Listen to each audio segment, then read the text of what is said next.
మొన్న ప్రకాష్ రాజ్ గారు మాట్లాడారు నా మీద. అరే నేను మాట్లాడుతుంది ఒక హిందువులు అపవిత్రం గురించి మాట్లాడుతున్నాను. ఇందులో ప్రకాష్ రాజ్ గారికి సంబంధం ఏంటి? ఇందులో నేను ఇంకొక మతాన్ని నిందించానా? ఇస్లాంని నిందించానా? క్రిస్టియానిటీని నిందించానా? అపవిత్రం జరిగింది, ఇలా జరగకూడదు, ఫుడ్ అడల్టరేషన్ జరిగిందని మాట్లాడుతుంటే దీన్ని గోల చేయకూడదంటే అంటే తప్పు జరిగినప్పుడు మాట్లాడకూడదా? ఒక అపవిత్రం జరిగితే మాట్లాడకూడదా? దేవతా విగ్రహాలను శిరచ్ఛేదం చేస్తే మాట్లాడకూడదా?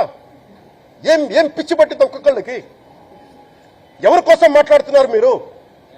ప్రకాష్ రాజ్ కూడా చెప్తా ఉన్నాను, నాకు మీరంటే గౌరవం. I have extreme respect for you. కానీ when it comes to secularism, Prakash Raj గారు, it is a two way, not one way. I have extreme respect for you.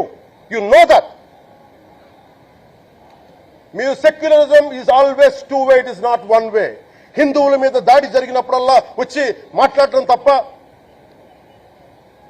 అన్య మతాల మీద జరిగితే నేను కూర్చొని ఎంతమంది కౌలు రైతులకు ఇచ్చాను, ఎంతమంది ముస్లిం ఇస్లాం రైతాంగానికి ఇచ్చాను నేను. ఇదే ఎన్ని మద్రాసాలకి డబ్బులు ఇచ్చాను నేను, 25 లక్షలు 30 లక్షలు ఇచ్చాను, ఇచ్చినవాడిని నేను.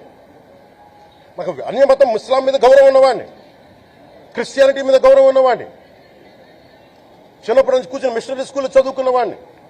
నా టీచర్ చెప్పిన సూక్తి, తను తగ్గించుకున్నవాడు హెచ్చింపబడిని చెప్పి బైబుల్ సూక్తిని ప్రతిసారి కోట్ చేస్తానే ఉంటాను. ఇది నా గౌరవం, ఇది నేను చూపించే గౌరవం. మీరు మాట్లాడితే కూర్చొని నేను పాటించే ధర్మానికి అపవిత్రం జరిగినప్పుడు నేను మాట్లాడకూడదు, మౌనంగా ఉండాలి. సెక్యులరిజంకి విఘాతం అంటే ఏంటి? సెక్యులరిజంకి విఘాతం? నా ఇంటి మీద దాడి జరిగినప్పుడు నేను మాట్లాడకూడదా? నా ఇల్లు 10 మందికి ఆశ్రయం ఇస్తుంది.